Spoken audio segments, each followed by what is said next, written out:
आज का दिन बड़ा ही मंगलमय और बुद्धि और ज्ञान को उत्साह प्रदान करने वाला दिन। आज 14 फरवरी है और आज ही के दिन मां सरस्वती का जन्मदिन भी मनाया जाता है। ये ब्रह्मा की पुत्री हैं और जितने जैसे यहाँ पर विभाग बटे हुए हैं भौतिक जगत में, ये कृषि मंत्री है, ये ऊर्जा मंत्री है, ये पर्यटन मंत्री है, तो उसी प्रकार से देवों के भी अभी विभाग बटे हुए हैं। तो विद्या की जो देवी है वो मां सरस्वती है। जब तक उनकी अनुकंपा कृपा व्यक्ति पर नहीं होती तब तक उसको ज्ञान की प्राप्ति नहीं होती है। दूसरा यह है कि 14 फरवरी के दिन ही कुछ बाहर के देश ऐसे हैं कि कहते हैं कि 1947 में हमारा देश तो आजाद हो गया था, लेकिन हम आज भी पूर्ण स्वतंत्र गुलामी से नहीं हो पाए हैं। एक वैलेंटाइन डे भी मनाया जाता है और वो 14 फरवरी को ही मनाया जाता है। अब ये वैलेंटाइन डे जो मनाया जाता है ये भारत की संस्कृति नहीं है, ये यहाँ की सनातन संस्कृति का हिस्सा नहीं है, पाश्चात्य जगत की। बाहर दूसरे देशों में जो कार्य होते हैं वे यहाँ पर भारत में भी कुछ लोग करते हैं। और इसके ऊपर संत श्री आसाराम बापू जी ने आज से 10 साल पहले ही उन्होंने इसका विरोध किया था, जोर तोड़ विरोध किया था। और उस समय पर उन्होंने इसका जोर तोड़ विरोध किया था कि जब ईसाइयां जो एजेंसियां थी और हिंदुओं को ईसाई बना रही थी, लगभग उन्होंने 1 लाख हिंदुओं को ईसाई बना चुके थे। और उस टाइम पर संत श्री आसाराम बापू जी ने उन जो बाहर की विदेशी शक्तियां थी ईसाई धर्म में जो हिंदुओं को कन्वर्ट कर रहे थे उनका मुकाबला किया और उन 1 लाख हिंदुओं को वापस फिर हिंदू धर्म में दोबारा फिर कन्वर्ट करा था, वो उन्होंने करा था। और उन्होंने ही मातृ पितृ पूजन 14 तारीख को जो लोग लड़की लड़के आपस में एक दूसरे को गिफ्ट देते हैं, होटलों में जाते हैं, क्या क्या करते हैं, तो उसका जोर तोड़ विरोध किया था और कहा था क्या कि कहने लगे कि अभी ये भारत की सनातन संस्कृति का ये देश है, तो यहाँ पर अभी लड़की और लड़के एक दूसरे को फूल देते हैं तो होटलों में जाते हैं, तो ये हमारे संस्कृति के खिलाफ है। भारत को जो है विश्व गुरु कहा गया है। कितनी कंट्रियां हैं, कितने देश हैं, सबका गुरु अगर कोई है तो भारत है। अगर भारत का कोई प्रधानमंत्री भी कहीं जाता है तो लोग उसके चरण छूते हैं। क्यों छूते हैं? कि ये उस देश से आया है जिस देश का नाम गुरु के स्थान पर रखा गया है। और दुर्भाग्य हमारा है कि देखिए हम दूसरे देशों की, अंग्रेज चले गए, उनकी गुलामी को आज भी स्वीकार कर रहे हैं। तो आसाराम बापू जी ने इसका जोर तोड़ विरोध किया था और उनके पीछे जब से ही षड्यंत्रकारी पड़ गए थे। उन्हें पता था कि ये हिंदू धर्म को, सनातन धर्म को बचाने की एक बहुत बड़ी ताकत है, इनको तोड़ा जाए। और आज से 10 साल पहले की बात है, एक लड़की के केस में, वो लड़की उन्हीं के गुरुकुल आश्रम में पढ़ती थी और अब उसमें फिर उनके ऊपर आरोप लगाया गया था कि इन्होंने उस लड़की के साथ में दुष्कर्म किया है। 70-75 साल का आदमी क्या दुष्कर्म करेगा, बुढ़ापे का शरीर है। लेकिन लोग पब्लिक का तो क्या है, पब्लिक तो ये देखती है क्या कि मीडिया क्या दिखा रहा है। जो भी मीडिया दिखाता है लोग बेचारों को पता नहीं है, घर बैठे वही मानते हैं कि वही सत्य है। अभी आज आपको कोई खबर निकलवानी हो, पैसे दे दो, आपकी खबर निकाल देंगे। तो क्या हुआ, वो लड़की उनके आश्रम में पढ़ती थी, वो लड़की बालिग थी, लेकिन फंसाने का जब किसी को षड्यंत्र होता है ना तो कुछ ना कुछ वे करते हैं। तो फिर क्या काम किया, उस लड़की के पिछले कागज उन्होंने निकलवाए, उसमें LIC बीमा होगा, तो उसमें हो जाता है 1 साल का अंतर, किसी में कहीं होगा, किसी में कम ज्यादा हो जाता है। अब आपके पास में आधार कार्ड होगा, पहचान पत्र होगा, कहीं का उसमें भी कुछ अंतर रहता है, तो उसमें वो 1 साल कम पाएगा, तो वही डॉक्यूमेंट लगा दिया। और उस टाइम पर फाक्सो एक्ट कानून बना था कि नाबालिग अगर लड़की के साथ कोई दुर्व्यवहार करता है तो उसको फाक्सो एक्ट के तहत उसको अंदर होगा, उसको जमानत मिलनी भी बड़ी कठिन हो जाती है। तो उनको पॉइंट मिल गया और उन पर वो फाक्सो एक्ट लगाया गया, और लगाने के बाद में उनको सजा भी हुई। और दुर्भाग्य देखिए कि जितनी भी रिपोर्टें सिद्ध हुई उसमें किसी में कोई बलात्कार नहीं है, कोई मारधाड़ नहीं है, कुछ नहीं है। बस रिपोर्ट में जो चार्जशीट पुलिस ने अभी जमा किया है कोर्ट में, उसमें ये मामला आया है कि लड़की के साथ में छेड़छाड़ हुई है, और वो भी पुष्टि पुलिस वालों ने की है, किसी आश्रम के या किसी ने नहीं की, उनका ही करा धरा है सभी।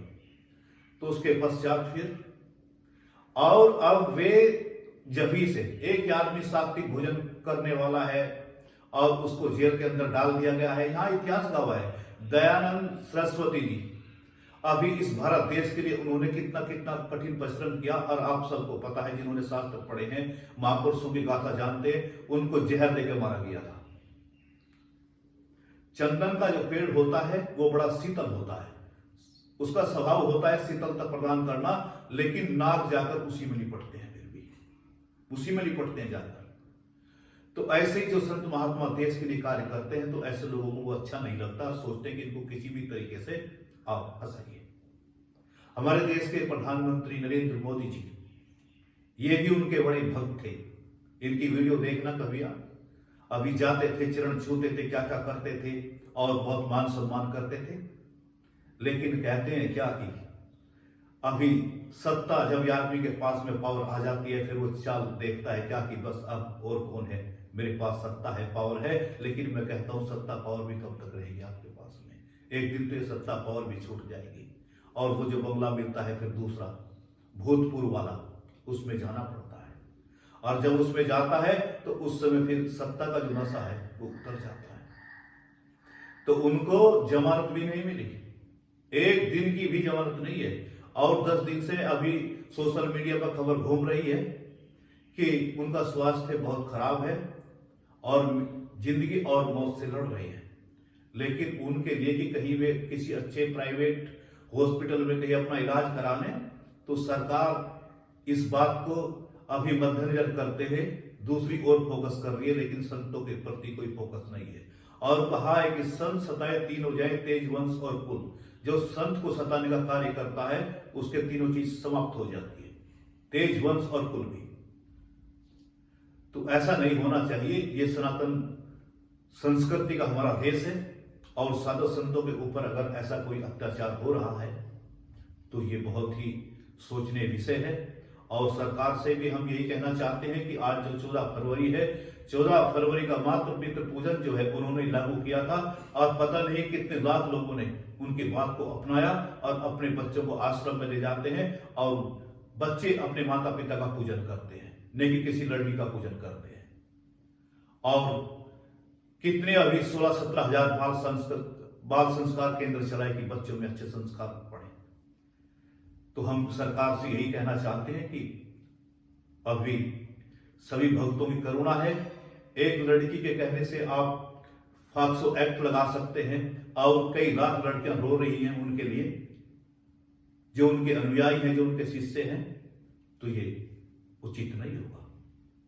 और मैं लोगों से भी कहना चाहता हूं कि जिन लोगों ने मीडिया पे ट्रायल देखा, उस टाइम पर 3 महीने तक पूरा ट्रायल घूमा था, 3 महीने तक मीडिया वाले बस यही अब देखिए, क्यों कि कहा कि जो बहुत पक्षी ऊंची उड़ान भरता है, शिकारी उसी पर निशाना लगाता है। उस टाइम के वे पॉपुलर संत थे, और उनको गिराने के लिए उनको पता था कि इनकी जितनी बुराई करेंगे उतनी हमारी टीआरपी बढ़ेगी। और आज भी मीडिया वाले भी कोर्टों में जा रहे हैं, और सजा की तैयारी उनकी भी चल रही है, जिन्होंने झूठे तोड़ मरोड़ के दिखाया गया सब, अब ये देखिए, अब देखिए। तो हम यही कहना चाहते हैं कि आप ऐसे संतों के प्रति ऐसे विचार न करिए, जिन्होंने 14 तारीख को अभी अपना संघर्ष और परिश्रम करके और मातृ पितृ पूजन में कन्वर्ट किया है। ऐसे संतों के लिए सरकार को सोचना चाहिए।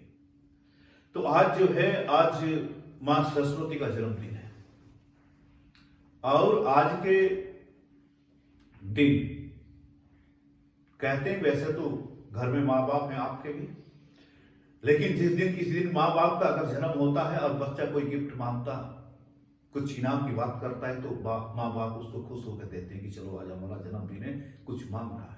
तो ऐसे ही विद्या की देवी है, आप विद्यार्थी हैं। और विद्यार्थी यहाँ कौन नहीं है, यहाँ सब विद्यार्थी हैं। और सोचने लगे कि शिक्षा पूरी हो गई है, आप सोच लेंगे मेरी शिक्षा पूरी हो, किसी की भी कभी भी यहाँ शिक्षा पूरी नहीं हो सकती, शिक्षा अथाह है। तो आज के दिन सरस्वती का पूजन करना विद्यार्थियों के लिए, और सफेद चीजों का खाना और सफेद चीजों का दान करना बड़ा महत्वपूर्ण है। अगर कोई विद्यार्थी कर्म मन वचन से आज मां सरस्वती के चरणों में कितने व्रत भी रखते हैं विद्यार्थी, आज के दिन व्रत रखते हैं कि मां का व्रत रखेंगे आज, तो ऐसा नहीं है, विभाग दिए हुए हैं। अगर तुम मां का व्रत रखते हो, मैंने तो तुम्हें बात बताऊं तो एक बार 40 दिन का अनुष्ठान किया था मैंने मां सरस्वती के मंत्र का, और 40 दिन तक क्या खाया पिया था, हमने जो भी निर्णय किए अपने जीवन में ठोस किए। 40 दिन तक सिर्फ दूध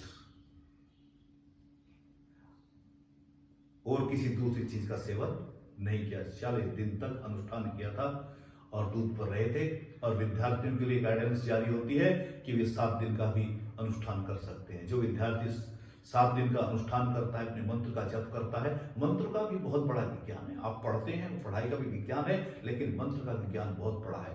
जहां वैज्ञानिक भी फेल हो जाते हैं, फिर वे भी ध्यान और मंत्र के विज्ञान में ही पहुंचते हैं जब बड़े बड़े आविष्कार कर पाते हैं। तो आज का समय जो है 7:02 से प्रारंभ हो चुका है पूजन का, और 12:37 तक का ये समय है। तो इसमें आप दान पुण्य करें, मां की आराधना करें और मां सरस्वती का मंत्र करें, उनसे उनकी वंदना योग करें। या कुंदेन दू तुषार हार धावला शुभ्र वस्त्रावृता या वीणा वर्धन मंडित कराया सवेत पद्मासना या ब्रह्मा चैत शंकर प्रभृति भीर देवे सदा वंदिता सा माम पातु सरस्वती। तो हे सरस्वती मां, हम तेरी आराधना करते हैं, पूजा करते हैं, हम तेरे बच्चे हैं, कल के अभी कच्चे हैं, तो तू हमें ऐसा श्रेष्ठ ज्ञान दे कि जिस ज्ञान के प्राप्त होने से मनुष्य का तमाम जिंदगी का कई जन्मों का दुख समाप्त हो जाता है। व्यक्ति जीवन में तब तक ही दुखी है, परेशान है, जब तक उसके जीवन में ज्ञान नहीं है।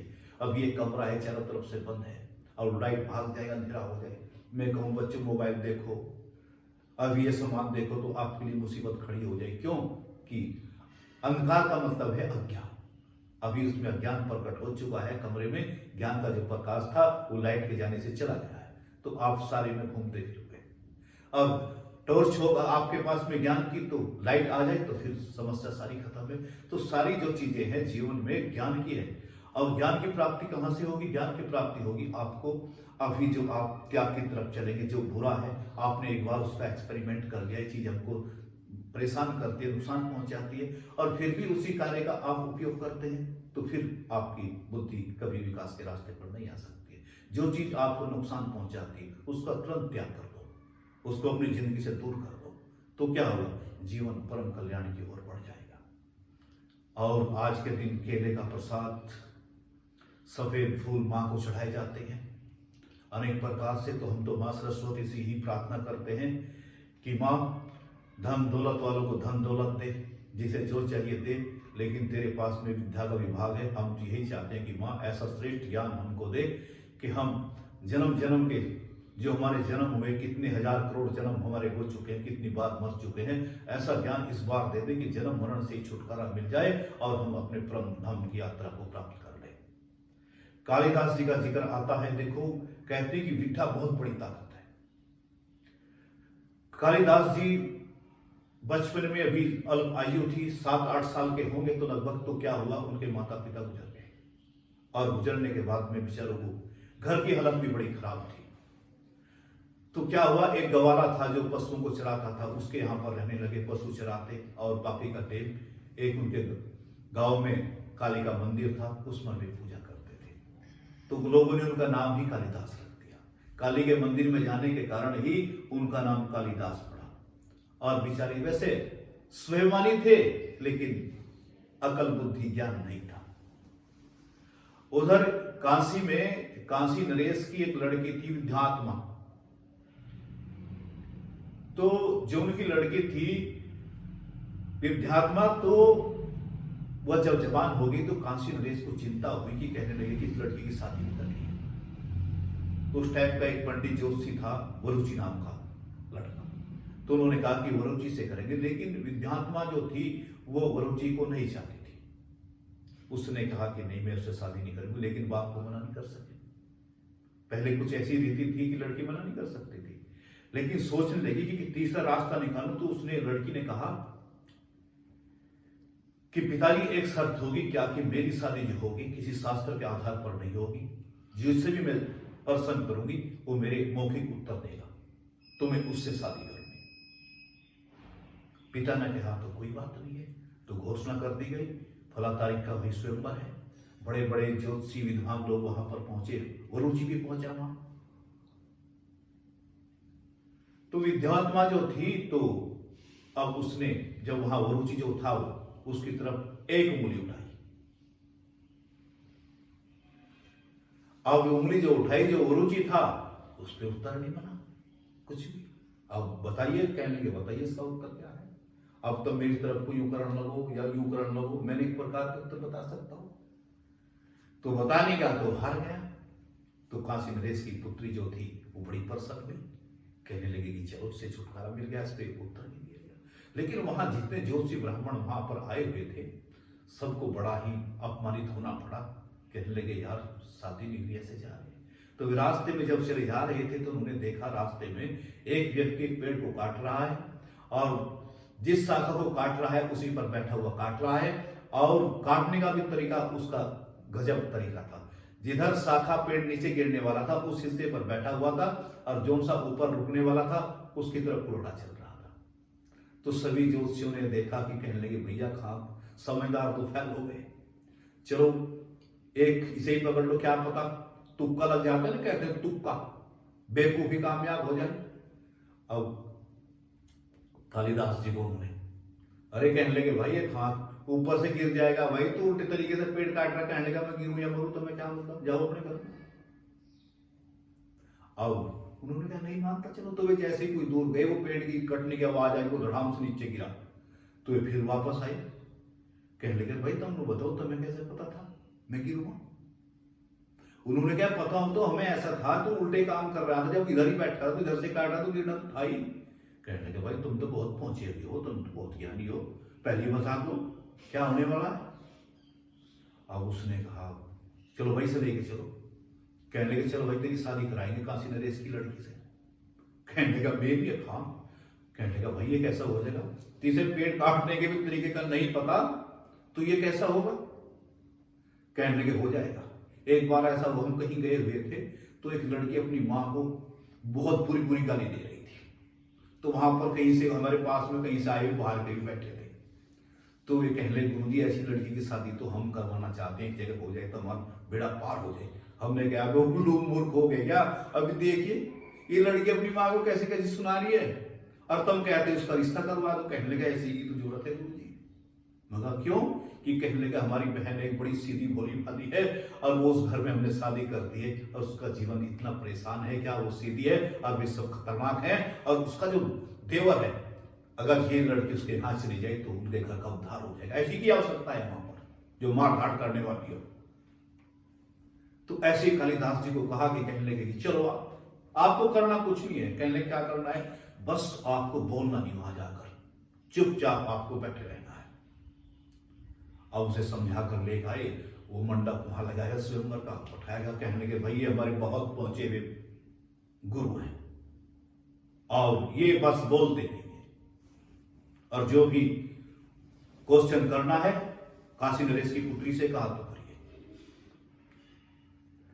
तो उस लड़की ने क्या काम किया, एक उंगली उठाई। अब कालिदास ने देखा कि नुकैरी के एक उंगली था, यूं जो उंगली कर रही थी, कहने लगा तेरी एक आंख तोड़ दूं। अब कालिदास की तो बुद्धिमंत बुद्धि, उन्होंने दो उठाई, कहने लगा दोनों तोड़ दूंगा। लेकिन उस लड़की के मन में विचार आया कि जब उसने एक उंगली उठाई, उन्होंने 2 उठाई, तो वह अपने क्वेश्चन का आंसर मान रही थी क्या कि सत्य परमात्मा एक है।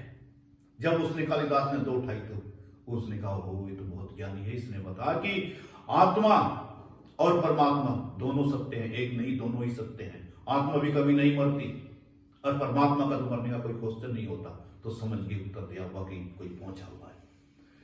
फिर उसने क्या काम किया, फिर उसने 5 उंगली उठाई। अब कालिदास ने देखा कि थप्पड़ मारना चाहती है।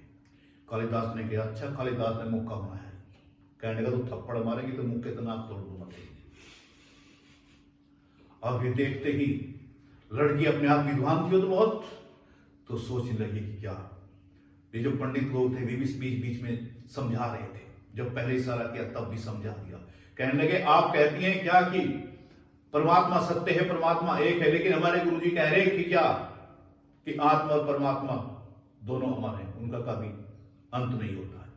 और जब उसने 5 उठाई और मुक्का उठाया तो पंडित जो वहां बैठे थे पंडित, उन्होंने कहा गुरुजी कह रहे हैं क्या कि, कहने लगे आप कह रही 5 तत्वों से मिलकर शरीर बना है, अग्नि, जल, वायु, हवा और आकाश। यही कहना कहा आपने। और हमारे गुरुजी कह रहे कि कहने क्या कि अगर ये 5 एक साथ इकट्ठे ना हो तो कुछ भी नहीं बन सकता। अब इसको जो ये लड़की थी काशी नरेश की पुत्री विद्यात्मा, तो इसको पूरा समर्पण भाव हो गया। कहने लगे वाकई विद्वान मिल गया। बड़ी धूमधाम से शादी हुई और इनको घर में ले गए। तो वहां पर गए तो कोई पंडित आया और उसने आगे कुछ संस्कृत में बोला किम करोति। अब इनको बेचारे को पता हो किम करोति का मतलब तो पता नहीं। कहने लगे क्या कह रहा भाई। तो इसने देखा कि ये तो नु क्या कह भाई। कहने लगे कुछ पढ़े लिखे, उस मना कर दिया कालिदास जी, छोड़ नहीं बोले। कहने लगे भाई मैंने तो संस्कृत जानता ना, मैं पढ़ा लिखा, मैं तो एक गवाला हूं और मुझे कोई जानकारी नहीं है। मुझे तो वे लोग लेकर गए थे, सिर्फ ये कहा था कि आपको वहां बोलना नहीं। तब मैं एक उंगली उठाई तो मैंने सोचा एक आंख फोड़ना चाहिए, मैंने कहा मैं दोनों फोड़ूंगा। जब तक 5 उठाई मैंने सोचा रैपट मारना चाहती है, मैं कहा मुक्का मार के नाक तोड़ दूंगा। बस इससे ज्यादा और कुछ था नहीं। तो पत्नी ने धिक्कार कर दिया और कहा कि, कहने लगे धक्के मार के कालिदास जी को घर से निकाल दिया। कहने लगे निकल जा बस, और मैं तो किसी बहुत विद्वान के साथ में शादी करूंगी। तो जाकर क्या काम किया, घर को छोड़ दिया और कालिदास जी मां काली के मंदिर में गए और काफी दिनों तक आराधना करते रहे, भजन करते रहे, लेकिन मां प्रकट नहीं हुई। तो कालिदास जी एक दिन अपनी वाली बात पर आ गए और तलवार उठाई। कहने लगे मां तू नहीं आती तो आज मैं आ रहा हूं तेरे पास। और जैसे ही तलवार उठाई तो मां प्रकट हो गई और कहने लगी बच्चा क्या करता है। तो माता ने उन्हें आशीर्वाद दिया और वे संस्कृत के इतने बड़े विद्वान हुए। उन्होंने बहुत सारी रचनाएं की हैं, बहुत बड़े कवि भी हुए हैं और फिर विद्या प्राप्त करके पुनः फिर घर लौटे, वापस आए। तो कहते हैं किसी को बात लग जाती है तो चल पड़ता है और किसी को लात भी लगती है तब भी नहीं निकलता, तब भी कोने में पड़ा रहता है। एक शराबी था तो उसकी पत्नी एक दिन उसको पीट रही, हमने देखा सी बजा रखा था, नाली में पड़ा, बजरा से हैं तेरे पैर मजन नाच गए हैं, तेरे बच्चे नहीं दिखते। तो सवेरे फिर लोगों ने पूछा, कहने लगे विनोद श्याम क्या हो रहा था। अरे कहने लगे ये तो होता ही रहे, घर में 2 बर्तनों खड़कते रहे, इसमें क्या फर्क पड़ने वाला है। तो नहीं, बात के कारण ही आदमी को कहते हैं अपना स्वाभिमान बचा कर रखना चाहिए। और जिसका स्वाभिमान नहीं है वो क्या देखते हैं। स्वाभिमान का मतलब ये होता है क्या, तुम्हारी बेइज्जती भी कर रहे लोग, तुम्हें सम्मान भी दे रहे, तुम खा भी रहे, यूं भी कह रहे, कहने लगे ये तो बहुत बेकार दुष्ट व्यक्ति है, चल खा ले। अभी देखिए एक होती है शब्द आया है आसक्ति। आसक्ति का मतलब समझते हो, आसक्ति आपकी किसी में भी आसक्ति हो जाए, किसी लड़के में भी हो सकती है, किसी लड़की में भी हो सकती है, किसी मोबाइल में भी हो सकती है, किसी में भी हो सकती है और उसका नाम है आसक्ति। वो किसी टाइम भी आ सकती है, उसी का नाम आसक्ति है। अभी समझिए आप सुबह कितने लोग क्या करते हैं, अखबार आ जाता है, 5-4 लोग इकट्ठे हो जाते हैं, जैसे चाय पीते रहते हैं, अखबार पढ़ते रहते हैं। अरे कहने लगे भाई ये क्या हो गया, सोयाबीन मर गई ट्रेन में। हाँ भाई ऐसा है क्या कि अखबार वाले पूरे नहीं दिखाते, कम दिखाते हैं, मरे तो 500 होंगे, चलो भाई साहब नमकीन लो, नमकीन लो, नमकीन लो। फिर दूसरी खबर आई, कहने लगा वहां पर ऐसे ऐसे आज एक गाड़ी पलट गई, इसमें 10 मर गए। तो फिर कहते हैं, कहने लगे भैया हाँ अब 10 मर गए, कहने लगे मरे तो ज्यादा होंगे, कम बता रहे भाई साहब, बिस्कुट लो बिस्कुट। अब ये क्या है, ये आदमी मर रहे हैं और ये कहते हैं क्या क्या कि 100 मर गए तो नमकीन लीजिए, 10 मरे तो कहने लगा बिस्कुट लो। और जब अपना कोई रिश्तेदार का फोन आ जाता है कि वे हॉस्पिटल में है या तुम्हारा लड़का हॉस्पिटल में भर्ती हो गया, आप घर से मामा के यहां पर गया तो चोट लग गई, तो क्या होता है, उस चाय का कप पीते हैं क्या, एकदम तुरंत छोड़ देते हैं और छोड़ के एकदम भाग पड़ते हैं। और हॉस्पिटल में जब जाते हैं तो डॉक्टर कहता है कि घबराने की कोई जरूरत नहीं है, मामला कंट्रोल में है। तो जो अड़ोसी पड़ोसी में कहते हैं कि भाई साहब ले लो थोड़ी सी चाय, तो ले लो, तो बच्चे को आराम है। अरे कहने कैसे चाय की बात करते हो, मेरे मुंह से एक घूंट पानी का अंदर नहीं जा रहा, तुम चाय की बात करते हो। अब सोचिए क्या कि वहां 100 आदमी मर चुके हैं और यहां बच्चा मरा भी नहीं है 20 का, वो हॉस्पिटल में एक घूंट पानी भी कहता है कि नहीं जाएगा मेरे अंदर। तो ये क्या है, आसक्ति, यही आसक्ति है। दूसरे मर रहे हैं तो इनको कोई दिक्कत नहीं है, लेकिन अपना मरता है तो इसको बोलते हैं आसक्ति। एक लड़के का एक्सीडेंट हो गया, बहुत पुरानी बातें हैं। तो एक्सीडेंट जैसे हुआ तो पुलिस वालों को सूचना दी जाती है, पुलिस वाले उस बच्चे को उठाकर लेके आए, एक हॉस्पिटल में उन्होंने उसको भर्ती किया और भर्ती करने के पश्चात में उसके कोई डॉक्यूमेंट थे, उसमें से नंबर निकाला, उसके बाप को फोन किया दरोगा ने और कहने लगे जी ऐसे ऐसे करके विजय नाम का आपका लड़का है, कहने लगे जी हाँ, कहने लगा उसका एक्सीडेंट हो गया। तो एक्सीडेंट हो गया कि एक्सीडेंट हुआ कि मर गया कि जिंदा है। तो जब ये शब्द के दरोगा ने कहा भाई आप बाप हो कि दुश्मन हो, आप ऐसे शब्द बोल रहे हो कि मर गया कि जिंदा है। अरे कहने लगे हाँ भाई यही तो पूछ रहा हूं, अगर मर गया हो तो फिर अंतिम संस्कार की यात्रा के लिए लोगों को कहूंगा, और भाई जिंदा है तो फिर पैसे लेके आऊंगा। अब मैं सुन तो इस खबर को हा हो करने लगो, हाँ रे मेरा क्या हो गया, अरे मेरे बेटे चला गया अपना, तो इससे तो कोई दरोगा जी होने वाला नहीं है। दरोगा की बात को मान गया कि कहने की बात तो बड़े काम की कह रहे हैं। तो ऐसी स्थिति में परिस्थिति में कोई घटना हो जाती है तो आप रोने धोने के चक्कर में न लगिए। कई बार मैंने देखा है रोने धोने के चक्कर में, अभी 10 दिन पहले एक बच्चा था 8-9 साल का, वो गुब्बारा फुला रहा था और मुंह में देखो बच्चे मुंह करते हैं ना यूं, वो बनाते हैं उसका अंदर से चूस कर बनाते हैं, वो क्या हो गया किस कारण से उसके यहाँ गले में फंस गया, सांस की नली। अब घर वालों ने इतना काम नहीं कर पाए, घर वाले की मतलब निकाल दे, बस मैं रोना शुरू कर दिया, वो कर दिया, उसे इतना हॉस्पिटल में लेके गए, वो सांस की नली में फंस गया, वो बच्चा खत्म हो गया। अरे वो काम घर पे भी हो सकता था, लेकिन आदमी उस समय बेचारा हड़बड़ा जाता है और जो करना चाहता है वो कर नहीं पाता है। इसको